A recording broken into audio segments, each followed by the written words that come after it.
नमस्ते friends, gardening with वंदना में आपका स्वागत है। और आज जो मैं आपको ये प्लांट दिखा रही हूँ ये जरबेरा के पौधे हैं और इसमें बहुत अच्छी फ्लावरिंग होती है।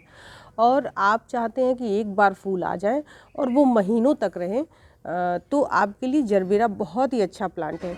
और इसको डेकोरेशन में यूज किया जाता है और शादी ब्याह में इसको यूज किया जाता है, और कहीं गिफ्टिंग के लिए जो पार्सल बनते हैं, जो बुके बनते हैं, उसमें भी ये बहुत अच्छे से यूज होता है। तो आज हम इसी के केयर की बात करेंगे कि ये जनवरी मिड चल रहा है और इसमें हम अपने प्लांट की जरबेरा की केयर कैसे करेंगे, आज इसी के बारे में बात करेंगे। और जरबेरा के पौधे के लिए ये बेस्ट टाइम है। अगर आपको नर्सरी से लेना है तो आपके लिए जनवरी फरवरी का महीना बहुत बेस्ट है। इस समय आपको तमाम अच्छी अच्छी वैरायटियाँ मिल जाएंगी। आप जैसे चाहें उस तरह के प्लांट को आप ले सकते हैं। मेरे यहाँ जरबेरा की 2-3 वैरायटियाँ बहुत अच्छी हैं। जैसे कि ये वाली वैरायटी है, ये बहुत ही हार्डी होती है और बहुत ही अच्छी वैरायटी है, हाइब्रिड वैरायटी है ये। और ये देखिए ये लगभग 20 से 25 दिन हो गए हैं फ्रेंड खिले हुए, और इसको दिखाना तो आपको बनता ही है। और इसमें एक साथ देखिए बहुत ढेर सारे फूल आए हैं। ये देखिए ये कभी ये तैयार हो रहा है और ये 3 को आए हुए तो कम से कम 20 से 25 दिन हो गए हैं। और इससे भी पुराना ये देखिए ये वाला फूल है, थोड़ा सा फेड हो गया है लेकिन कोई रौनक में कमी नहीं है। और इसके अलावा देखिए यहाँ इसमें 2 कलियां और आई हुई हैं, तो ये इसकी फ्लावरिंग का बेस्ट टाइम है। तो आप थोड़ी भी केयर इसकी कर लेंगे ना तो ये आपको बहुत अच्छी फ्लावरिंग देगा। और इसके साथ साथ ये देखिए ये देसी वैरायटी के जरबेरा है, ये भी बहुत अच्छी ब्लूमिंग करते हैं। और एक साथ देखिए 5-6 फूल इसमें आए हुए हैं। ये देखिए छोटी छोटी कलियाँ हमेशा निकलती रहती हैं और परमानेंट प्लांट है ये जब गर्मियाँ बहुत मई जून का महीना होता है, केवल इन्हीं 2 महीनों को छोड़ करके पूरे साल ये लगभग 1-2 करके फ्लावरिंग होती ही रहती है। और इसका एक कलर देखिए इधर है। और ये वाला जो प्लांट है फ्रेंड, ये मेरा फेवरेट है, बहुत पुराना प्लांट है ये मेरे यहाँ का, और 3-4 साल इसको हो चुके हैं। और इसको प्रोपोगेट मैंने किया था और उसी से मैंने ये देखिए ये वाले जो प्लांट है ये भी बनाए हैं और इसमें फ्लावरिंग अच्छी हो रही है। और एक प्लांट देखिए ये इधर बनाया हुआ है, ये भी बहुत अच्छी फ्लावरिंग हो रही है। ये देखिए, जबकि इसको तो मैंने बिल्कुल धूप में रखा भी नहीं था। इस समय जैसे जो विंटर का टाइम होता है इसको थोड़ा धूप में रखना चाहिए, जैसे कि 1-2 घंटे की सनलाइट मिलती रहे इसको, तो इसकी फ्लावरिंग अच्छी होती है। लेकिन इस वाले प्लांट को मैं धूप में भी नहीं रख पाई हूँ, पूरे टाइम ये छाया में ही रहता है। लेकिन फिर भी चूँकि इसका सीजन है तो देखिए ये अपने आप फ्लावरिंग कर रहा है। तो अगर इस टाइम आप जरबेरा के पौधे ला रहे हैं तो इसको लगाना किस तरह की मिट्टी में है, पहले इस पे बात कर लेते हैं।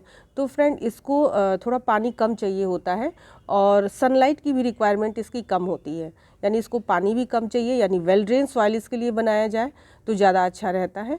और इसकी मिट्टी में आप जो रेशियो मैं बताती हूँ आपको मिट्टी बनाने का, उसमें आप एक हिस्सा आप ले लें मिट्टी आपकी जहाँ की जो भी गार्डन सॉइल हो उसको ले लीजिए, और एक हिस्सा उसमें रिवर सैंड मिला लीजिए, और एक हिस्सा पूरी गोबर की खाद या वर्मी कंपोस्ट हो, और दोनों हो तो दोनों ही आप मिला लीजिए।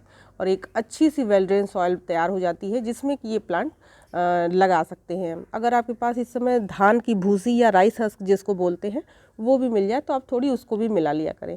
और 1 मुट्ठी नीम खली और 1 मुट्ठी बोन मील ये ज़रूर आप मिला लिया करें, क्योंकि जरबेरा के पौधे में कोई ज़्यादा दिक्कत वाली बात नहीं होती है, केवल इसमें फंगस लगते हैं मिट्टी में। और जो इसका ये जो क्राउन एरिया आप देख रहे हैं इसी में सड़न पैदा होती है और जिससे कि प्लांट मर जाते हैं। तो उसको सही करने के लिए नीम खली बेस्ट है।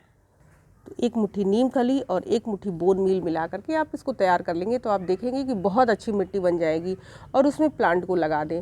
और जब भी हम जरबेरा के नए पौधे को लाते हैं तो लगाने का इसका थोड़ा तरीका अलग होता है कि जब भी आप इसको मिट्टी में लगाएं तो इसका ये जो इस हिस्सा है जहाँ से इसकी पत्तियाँ निकल रही हैं, या देखिए ये कली निकल रही है, तो इसको ही क्राउन एरिया बोलते हैं। ये कभी भी मिट्टी के भीतर दबना नहीं चाहिए, ये ऊपर ही रहे मिट्टी से, तभी ये पौधा चल पाता है। आप कितनी भी हेल्दी प्लांट लाएं और ये क्राउन एरिया जब नीचे चला जाएगा तो आप देखेंगे कि धीरे धीरे करके पौधा मर जाएगा। तो इसलिए जो इसका क्राउन एरिया है, यानी कि ये वाला जो पोर्शन है, ये मिट्टी में नहीं जाना चाहिए, ये ठीक मिट्टी के ऊपर ही रहना चाहिए, जिसमें इसीलिए इसको क्राउन एरिया बोलते हैं। तो ये एक बहुत इम्पॉर्टेंट बात है जरबेरा उगाने के लिए। और इतना आपने कर लिया तो आपके लिए बहुत बेस्ट ये पौधा होगा और सालों साल चलने वाला पौधा है। और ये जितना ही पुराना पौधा होता जाएगा, मेरा अपना खुद का अनुभव है कि जितना ही पुराना होगा खाद आपको कम देनी पड़ेगी और गमले में बहुत बेहतरीन तरीके से ये उगेगा और थोड़ी सी खाद में भी ये बहुत अच्छी फ्लावरिंग करेगा। तो इसके लिए इस तरह की हेल्दी मिट्टी बना के, और लगाना भी मैंने बता ही दिया कि क्राउन एरिया आपको ऊपर रखना है। उसके बाद इसके सनलाइट की बात की जाए तो इसको जहाँ 1-2 घंटे की धूप आती है वहाँ रखें। पूरे दिन की धूप में ये नहीं चलेगा, बिल्कुल मुरझाया रहेगा हमेशा पौधा।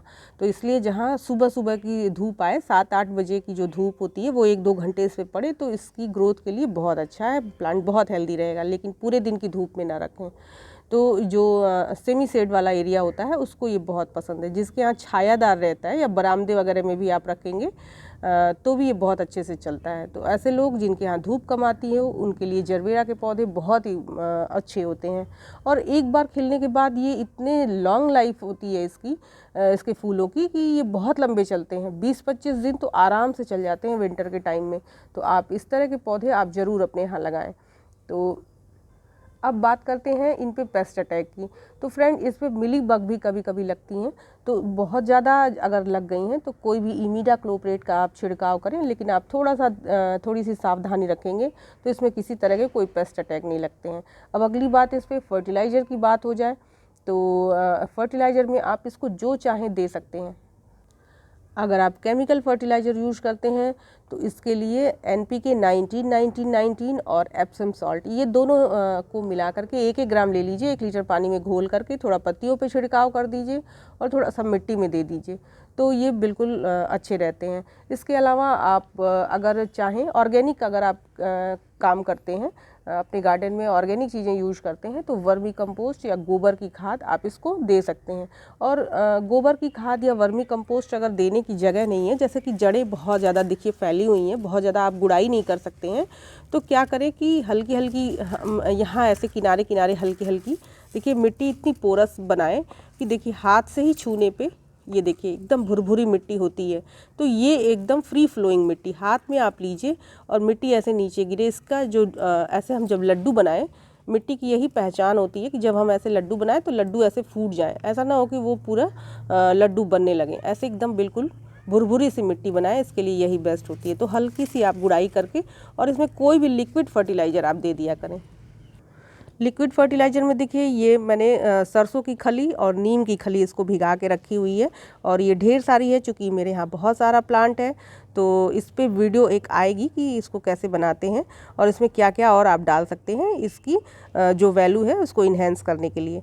तो अगर आप ऑर्गेनिक खेती करते हैं, ऑर्गेनिक फार्मिंग करते हैं तो आपके लिए ये बेस्ट है, सरसों की खली और नीम की खली। नीम की खली डालने से क्या है कि जरबेरा में अगर आप देते हैं तो प्लांट के भीतर कोई फंगस नहीं लगने देगा और प्लांट की को माइक्रो न्यूट्रिएंट्स की भी पूर्ति होती रहती है। नीम की खली बहुत बेस्ट खाद होती है। आप केवल ये सरसों की खली, गोबर की खाद और नीम की खली देते हैं तो आप तीनों चीज़ों से प्रोटेक्ट हो जाएंगे। जैसे कि आपको खाद अलग से कुछ देने की आवश्यकता नहीं होगी, खाद की भी पूर्ति होगी।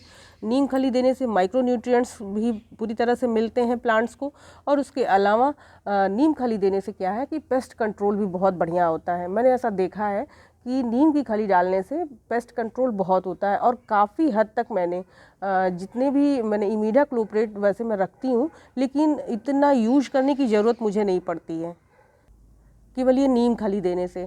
तो नीम खली फ्रेंड बहुत बेस्ट है। अगर आपने अभी तक यूज़ नहीं किया है तो आप यूज़ करके ज़रूर देखिए। और जरबेरा आपने अगर अभी तक नहीं उगाया है तो आपके गार्डन में जरबेरा होना ही चाहिए, क्योंकि देखिए धूप तो सबके यहाँ होती है। बहुत सारे लोग ऐसे हैं जो कई कमेंट्स आते हैं कि मेरे यहाँ धूप नहीं आती है, तो उनके लिए ये जो जरबेरा के प्लांट है ये आपको गुलाब की कमी तो होने ही नहीं देगा। इतने प्यारे इसके फ्लावर आते हैं, और एक बार फ्लावर सबसे जो मुझे अच्छी बात ये लगती है कि इसके फ्लावर एक बार आ जाते हैं तो ये 20 से 25 दिनों तक एकदम आराम से चलते हैं और इतने आकर्षक होते हैं कि जब ये फ्लावर खिल जाए तो आप इसको इंडोर भी रख सकते हैं। जैसे आपके यहाँ कोई फंक्शन है, कोई गेस्ट आने वाले हैं तो आप उठा के अपने रूम में रख लीजिए, फिर अगले दिन ला करके आप यहाँ रख लीजिए, बाहर शेड में रख लीजिए, तो ये बड़े अच्छे चलते हैं। और जरबेरा में बहुत सारे ऐसे प्यारे प्यारे कलर आते हैं कि जिनको देख करके बस मन मोह जाता है। तो आप भी जरबेरा के पौधे लगाएं, और मेरी ये वीडियो आपको अच्छी लगी हो तो इसे लाइक ज़रूर करिएगा, और मेरे चैनल में नए हो तो इस तरह की गार्डनिंग से रिलेटेड जानकारी देखने के लिए सब्सक्राइब तो ज़रूर ही कर लीजिएगा। नमस्ते फ्रेंड्स।